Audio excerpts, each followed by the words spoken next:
እስር ቤት ነው ያለችው። ነገ ጠዋት 3 ሰዓት ደግሞ በስልክ እዛው እስር ቤት ሆኜ አገኛታለሁ እና ልጁ አልተያዘም። እሷ ግን ደውርያ ይዞ ሐኪም ቤት ወስዶ ፖሊስ ጣቢያ ወስዶ ፖሊስ ጣቢያዎቹ ወደ አሳክመው እስር ቤት እንዳስረከቧት ነው የነገሩኝ። ስለዚህ ነገ ደግሞ በአካል ከሷ እሰማለሁ። ኦኬ እሺ። ሳርዬ የምትጠይቂው ነገር ካለ ጠይቂው። አሁን 10 ጊዜ እናመሰግናለን። 10 ጊዜ ከዚህ በኋላ እንደውልብን። እኛም ደግሞ ቪዲዮ እንሰራለን፣ ሰውየው እንዲያዝ እንተባበራለን። ግን አንድ ነገር ለፖሊሶቹ የምሰጥልንና አንተ እንድታውቅ የምንፈልገው ነገር እዛው ቤት ነበረች፣ ድርጊቱ ሲፈጸም ሁሉ ያየች፣ ግን ከዛ ሁሉ ውጭ ያላት ራህማ የምትባል ልጅ ከእሱ ጋር ሌላ ያልነገርኳቸው ነገር ዛሬ እኛ ቤት አከራይ የተባለው የደብዳቤው አማች ነው የተባለውን ቢሮ አንጥተን ምርመራ አካሄደናል። ልጅቱ ከማገኘት በፊት ምናልባት መረጃውን ታውቃለህ። ቤቱን የተከራየው አንተን ፖሊስ ሂደን ቤቱን አሳይተን ቤቱን የተከራየው አንተ ከሆንክ ደግሞ ህገወጥ ተከራይቶ መኖር 5 ዓመት ፍርድ ያለው እስር ቤት አለው እና ከሀገር መውጣት አለ። እሱም እኛም እንዳንጎዳህ መረጃ ስጠን ብለህ ነው። ምንም አይነት ፍንጭ አልሰጠንም ነበር። ቃሉን ተቀብለን ኢቃማውን ይዘን ነው የላክነው እና አሁንም መጨረሻ ሰውየው ከተመለሰ 1 ሰዓት አካባቢ ነው ከሁሉም ቦታ መርከዝ ሾርጣዎች እየደወልኩ ስለነበረ ያገኘሁት አክባሩን እና ልጁ አልተያዘም። አሁንም ፖሊሶቹ ልጁን አፋልጉን እያሉን ነው። እኛም በቻልነው አቅም እንሞክራለን። ፎቶግራፍ ካላችሁ ይኖራችሁ ይመስለኛል። ይሄ ደብዳቤው እሱ ብትልኩልኝ ደግሞ ጥሩ ትብብር ነው። አለን ፎቶግራፉን ለጥፈናል፣ ዘነዋል። በቃ እሱም በግል ዋትሳፕ አውርድሽ ላኪልኝ። በቃ በዋትሳፕ ልክልሃለሁ። ረህማ የምትባላለች ወንድሜ ምን አለ መሰለህ፣ አንዲት አብራት ስትኖር ልጅቷ ስትደበደብ የነበረች የነገሩ መንስኤ የሆነችው ሄዳ ልጅቷን እሷ ጠርታ እንድትደበደብ ያደረገቻት ረህማ የምትባል ልጅ እሱ ደውሎላት ድምጿ እኔ በፖሊስ ተይዣለሁ ሂጂና ቤቱን ደሙን እጠቢው ብሎ እሱ ያለው መረጃ ሪከርድ አለን። የልጅቷን ስልክን ሰጥሃለሁ፣ ሼር አደርግልሃለሁ፣ ድምፁንም ለአንተ እልክልሃለሁ። በጣም ጥሩ። እሷን አሁን በተለይ ህጋዊ ከሆነች ይህችን ረህማ የምትለዋትን ማቅረብ እንችላለን። እሷ ሙሉ መረጃ አላት። እያንዳንዱ ነገር ለጸቡ መንስኤም ጠርታ እንድትደበደብም ያደረገቻት እሷ ናት። እና ሂጂና ደሙን እጠቢው ብሎ ደግሞ እኔ በፖሊስ ተይዣለሁ ስልክ ይዞ በፖሊስ ተይዣለሁ ብሎ ማውራት እንዴት ነው የሚችለው? ውሸት ነው። አውቆ ነው። አማችየውም እኮ ፍንጮ አልሰጥንም። በደንብ ያውቃሉ፣ እንዳልተያዘ ያውቃሉ። ነገር ግን ተይዣለሁ ብሏል የሚል ሀሳብ ነው የሚሰጡት። እንዳልተያዘ ሙዲር ሾርጣው ነግሮኛል። ሰውየውን አፋልጉን፣ እርዱን፣ ልጅቱ ግን ደህና ናት፣ አሳክመን ጀዋዛት አስገብተናታል፣ ነገ ታገኛታለህ ብሎኛል። እና ነገ እኔ ጠዋት አናግራታለሁ። ያለውን ሁኔታ ደግሞ ከሰዓት እንደዋወል። ችግር በቃ እደውልልሃለሁ፣ ችግር የለም። አንተን በምትችለው እንትን አሁን እሰጥሃለሁ። ሌላ ቁጥር አለኝ። ይሄኛው የስራ ስልክ ነው፣ የራሴ ስልክ አለ። እሰጥሃለሁ፣ ሌላ ቁጥር አለኝ፣ እሰጥሃለሁ። ሳቡን ሁሉን አሁን ሼር አደርግልሃለሁ። ያለው ችግር የለም። በጣም አመሰግነው። በጣም የተባበርከኝ። እሺ የኔ አባቶች፣ መዲናዎች ትለያላችሁ፣ በዩ ትለያላችሁ። መዲናዎች በጣም ቴንኪው ጋይስ፣ በጣም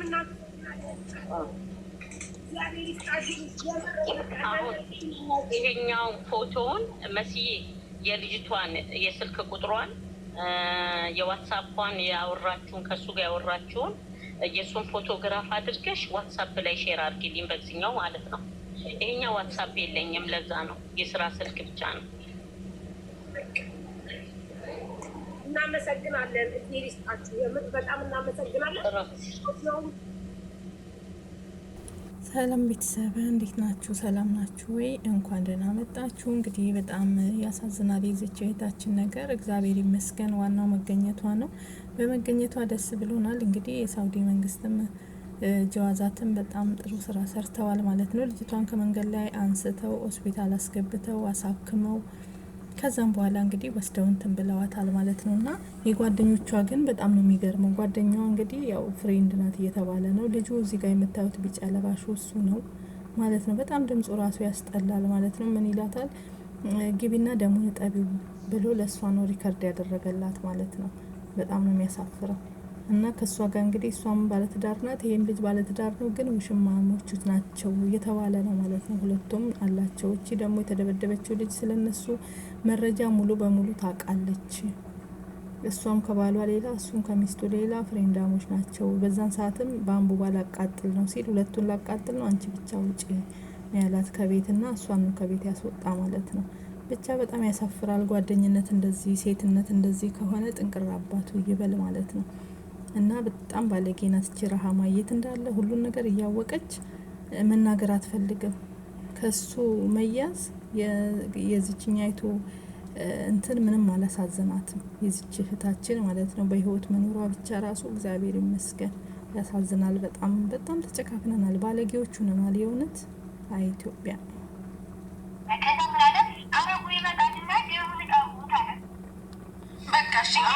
አሁን ይኸውልሽ ያቺ ምትጮሃ መሲ ሳትመጣ ለእኔ ሪከርዱን አንዴ ላኪልኝ እሺ። ከመጣች እኔ ከእሷ ጋር አንድ ገስት ለቁጭ ብዬ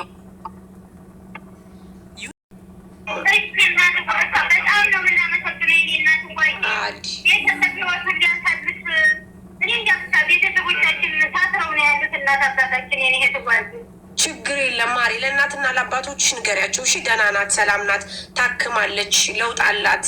ደግሞ እንትን አላለችም። አሁን እስር ቤት ያለችው ያው ህገ ወጥ በመሆኗ ነው እንጂ በሌላ አይደለም። በያቸው እሺ፣ ንገሪያቸው፣ አሰሚያቸው ድምፄን ከፈለግሽ። በጣም ነው የምናመሰግነው። ፈጣሪ ከጎንሽ ይቆምልሽ። ገባ ኢትዮጵያማ ቢገባ ይያዛል። ግን መንገድ ላይ ሆኖ ማንም የሚያስይዘው ካልጠቆሙ ራህማና ራህማና ለዚህ ሰንሰለቱ ራህማ ብቻ ናት በቃ ሌላ ምንም ነገር። ስለዚህ እኛ ኮሚኒቲውን እንደምንም ብለን ተባብረን እንደምንም ብለን ከራህማ ራስ ላይ አንወድም። ራህማ በዛ ላይ እንዴት ያምናታል? እሷን በቃ ራህማ የምታውቀው ነገር ከሌለ ለምን አመናት?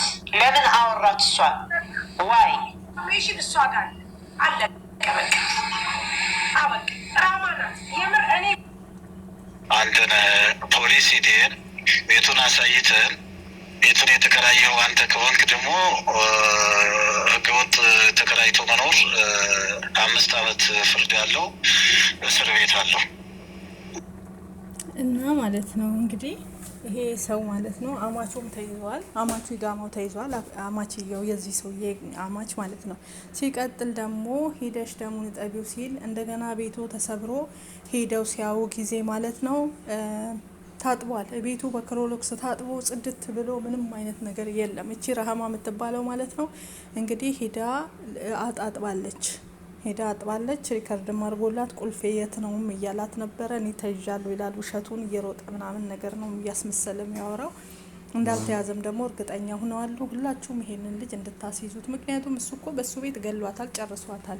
ፈጣሪ ነፍሷን ስላተረፋት ነው እንግዲህ እሷ መንገድ ላይ ወድቃ ደም እየፈሰሳት ፖሊሶች ሰዎች አይተው ለፖሊስ በመደወል ወድቃ ከቤት ወጥታ ከ3ኛ ፎቅ ማለት ነው ደም አንከልክሎ አውጥቷት እነዛም ጥለዋት ሁሉም ጥለዋት ሄዱ። ግን ለምንድን ነው የምንጨካከነው? ገና እሱ ሲመታት መደወል ሲቻለ ፖሊስ ነገር ሲመጣ ሊመታት ዱላ እንኳን ብድግ ካደረገ ለፖሊስ ወዲያውኑ ደውሎ ማስያዝ ልጁን፣ እነሱም አምልጠው መውጣት፣ ስንት ነገር መደረግ ያለበት ነገር እያለ የዚችን እህታችንን እንግዲህ ደመከልብ ሊያደርጓት ነበረ። ፈጣሪ የምስኪን አምላክ ደግሞ ገና ሕጻን ናት፣ ገና ልጅ ናት። እንዳያቸት ፎቶ ላይ ይሄ የሰው አውሬ እንግዲህ በላት በሰው ሀገር ማለት ነው።